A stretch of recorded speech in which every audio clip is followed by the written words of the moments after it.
잘 못 주무시죠? 일대야 때문이기도 하겠습니다만 아마 나라 걱정에 잠 못 주무실 거예요. 이러다가 정말 문재인이가 대한민국 말아먹는 거 아니냐, 대한민국 망하는 거 아니냐, 아마 걱정이 많으실 겁니다. 오늘 아침에도, 오늘 새벽에도 북한이 또 미사일 두 발을 쐈지 않습니까? 이번에는 함흥 쪽에서 동해안 쪽으로 쐈다는데, 자, 이 무능한 문재인 정부, 이 국방부는 미사일인지 방사포인지 아직도 구별 못합니다. 그래서 맨날 불상 발사체. 그런데 지금 일본과 맺은 군사 안보 정보 조약을 없애겠다. 그럼 일본에게 정보 오도는 어디 갑니까? 정말 참 한심합니다. 자, 지난 20일 동안에 북한이 미사일을 잡아 5번 쏴댔습니다. 근데 이게 높이가 다 다르고 거리가 다 달라요. 뭐냐? 지금 새로 개발한 신형 단거리 미사일을 실전 배치 실험을 하고 있는 겁니다. 오늘도 쏜 게 고도가 40km 미만이에요. 고도 40km가 이렇게 밑에 레이더가 감지할 수 있는 그러니까 지금 얘들이 쏜 지금 5번의 미사일, 단거리 미사일, 우리가 지금 사전 탐지할 수도 없는 미사일이고, 그 다음에 대한민국 전역이 사정권 안에 들어가 있는 상황입니다. 우리 바로 북한의 미사일 인질이 돼 있는 상황입니다. 자, 그런데 이 정부 단 한마디도 안 하고 있지 않습니까? 무방이 돼야 될 저 일본에 대해서는 죽창 들고 전쟁을 치자고 지금 전쟁을 선포하면서 그냥 미사일을 나흘에 한 번씩 꽝꽝 쏴내서 여러분 새벽잠 깨우는 북괴에 대해서 단 한마디도 못 끼고 있지 않습니까? 자, 지금 일본과의 수출 규제로 따른 경제 문제가 심각해졌습니다. 사실 정확하게 얘기하면 일본은 아직 칼을 뽑지도 않았습니다. 칼을 뽑는다고 경고만 하고 있죠. 발효 날짜는 아직도 18일 남았습니다. 8월 28일 날 이제 발효가 되는 겁니다. 그런데 시장이 먼저 합니다. 지난 월요일 날, 화요일 날 이틀 동안 주식시장에서 무려 76조의 시총 자금이 빠져나갔습니다. 그런데 자, 이번에 문제가 된 징용자들에 대한 보상, 정부 돈 1조면 해결이 됩니다. 그런데 그 1조면 해결된 일을 지금 7월부터 증권시장에서 빠져나간 시가총액이 120조입니다. 1조면 해결할 수 있는 문제를 지금 국부를 120조씩. 자, 여기에 만일 일본이 돈을 빼가가서 금융위기가 생긴다면은 정말 생각하기도 싫은 IMF, 제2의 IMF보다 더한 경제 쓰나미가 올 수 있습니다. 그런데 이 친구들은 지금 계속 반일 히스테리, 항일운동, 선동을 고집하고 있습니다. 자, 근데 여러분, 미국 태도가 좀 이상하지 않습니까? 미사일을 저렇게 쏴대는데도 뭐 괜찮아, 단거리 미사일이니까 우리 동맹에게는 피해가 별로 없어. 그리고 일본 중재도 뭐 두 나라가 잘해봐.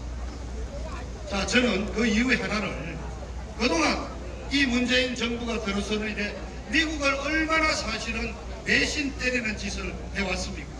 유엔 제재 위반하고 공해상에서 석유 환적하고 석탄 밀수하고, 그리고 시간만 나면은 북한 대변인 노릇하면서 퍼다 주려고 개성공단 열자, 금강산 관광 열자, 계속해서 트럼프의 대북 제재 정책을 어기려고 그러고, 하여튼 여러 가지로 참 뻘짓을 많이 했습니다. 그 대가가 지금 우리가 지금 그 대가를 치르고 있다. 미국이 누적된 그 배신의 대가로서 많은 사람들이 얘기하죠. 이번에 일본이 수출 규제를 한 그 조치가 사실은 미국과 사전에 다 협의가 됐던 거고, 미국이 일본을 시켜서 저 문재인 정부 좀 손 좀 봐줘라 해서 이루어진 일이다. 많은 사람들이 이해를 하고 있습니다. 대충 공감하시죠? 자, 우리 동맹 미국을 배신한 그 대가를 혹독하게 치러야 될지도 모릅니다. 그런데 문제는 그 대가를 누가 치릅니까? 대한민국의 기업과 대한민국 우리 국민들이 치르게 돼 있다는 사실을 명심해 주셔서는 합니다. 그리고 오늘 마침 이 정치 얘기가 나왔으니까 제가 요즘 돌아가는 심각한 얘기 정말 해드리겠습니다. 자, 우선 이 황교안 대표가 이끄는 자유한국당은 이 일본 이 수출 규제 조치에 청와대에서 열린 여야 5당 회담에 참석을 해서 이거를 경제 보복이라고 단정을 하고 일본을 규탄한다고 합의를 해주고 나왔습니다.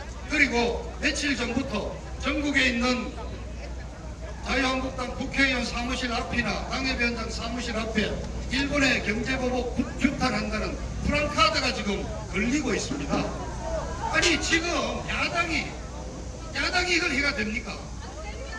일본 이거 항일운동 선동이 내년 선거 전략이고 내년 선거에 유리하다는 민주당의 비밀 문건까지 나온 마당에 차별화를 해야 될 야당이 일본 경제보복에 같이 동참한다고 물론 이해는 가죠. 혹시 친일 프레임에 걸려서 7.18 소리를 들으나 그러려면 야당 왜 합니까? 너희들이 친일이라고 부르는 그 행동이 감정적으로 대하지 말고 일본을 이성적으로 대하고 외교적으로 푸는 것이 옳은 길이다. 그거를 너희들이 친일이라고 한다면 나는 친일파가 되겠다는 그 배짱이 없는 거 아닙니까? 자, 나경원이나 또 며칠 전 중앙일보와 인터뷰를 하면서 보수 대통합이라는 주제로 얘기를 하면서 유승민이를 데리고 와서 서울에 출마를 시키고 싶다고 했습니다. 그런데 자, 유승민이 오면 혼자 옵니까? 이혜원이 오죠. 하태경이 오죠. 거기 아마 한 7명인가 8명 탄핵 세력이 나가 있습니다. 걔들 다 데리고 온다는 거죠. 그럼 이게 과연 보수 통합입니까? 아닙니다. 이거는 도로 탄핵당으로 돌아가는 도로 탄핵당이고 도로 내각제로 가자는 거고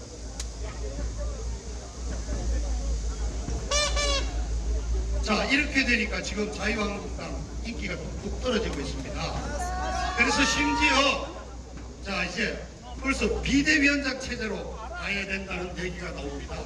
그래서 지금 자유한국당 지지율이 30%까지 갔던 게 지금 17% 떨어졌죠. 황교안 씨 지지율 막 떨어지고 있죠. 자, 여러분들 주위에 황교안이를 중심으로 뭉쳐야 된다. 자유한국당 중심으로 뭉쳐야 된다.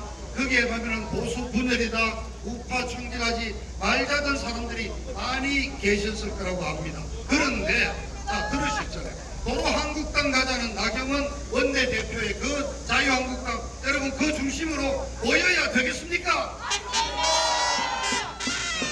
참 시간이 없어 줄이라 그러니까 줄이겠습니다.